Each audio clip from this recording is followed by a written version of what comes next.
Hello there friends, it's your boy the Goo Man. Today we're talking about ADHD and chronic pain. If you don't know, I do a free weekly magazine that covers all of the topics that I do on my TikTok every week. We've been talking about ADHD this week. So if you would like more information on anything that I talk about, you can find your free copy in the link tree in my bio. Finally, my research is crowdsourced, so I depend on you folks to keep this content accessible to the community. So if you would like to show me how important my content is to you, you can find me on Cash App, Venmo, PayPal, GoFundMe under the Goo Man stem. You can also go to the link tree in my bio. You can help me meet my $250 goal for the week that's always due on Friday. I love you guys. Thank you very much. All right, so what's the deal with people that have ADHD and chronic pain? Research suggests that people with ADHD have an increased pain perception. We have higher rates of fibromyalgia. Because we're so inattentive and we don't have a lot of control of our bodies, we tend to give ourselves little micro injuries all the time. Me personally have messed up so many things on my body at once that I didn't want to get out of bed. Like I'll hurt my foot and then I'll hurt my leg and then I'll hurt my hip and then all I want to do is just lay in bed and cry. As we talked about before, we have a higher comorbidity for headaches and migraines. To talk about the fibromyalgia type of pain, we have to talk about the pesky dopamine issues that people with ADHD have. So you have something called the limbic system in your brain where a lot of those dopamine issues show up. The limbic system plays a role in how we emotionally perceive pain. This limbic system with its dopamine issues also interact with two other pieces of the brain that help detect pain called the sensory cortex and the thalamus. You can see behind me,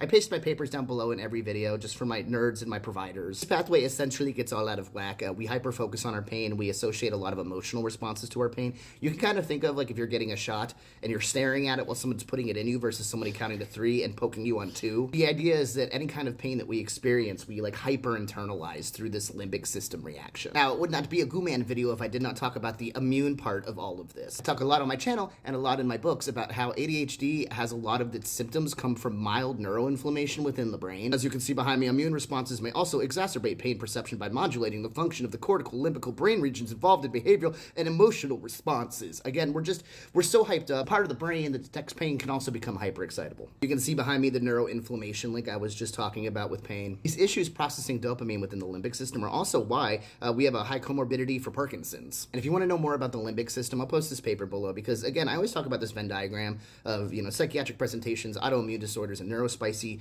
things. The limbic system is a huge part of this because of how it modulates our endocrine system and our autonomic nervous system. It has to do with motivation, emotion, learning, memory, and in ADHD specifically, its interaction with the prefrontal cortex and those pain centers we just talked about, like the thalamus. So yeah, just to wrap this all up, your brain becomes hyperexcitable in ADHD. That also applies to pieces of the limbic system that talk to the other parts of the brain that perceive pain. Because of that, we can get fibromyalgia-esque symptoms. And then we also have the neuroinflammation part of that with your immune system that can crank the pain up. And again, if you like my content, you can help keep me in stable housing. You'll find me on Cash App, PayPal, Venmo under the Goo Man stem. Check the link tree in my bio. Thank you very much and have a good one.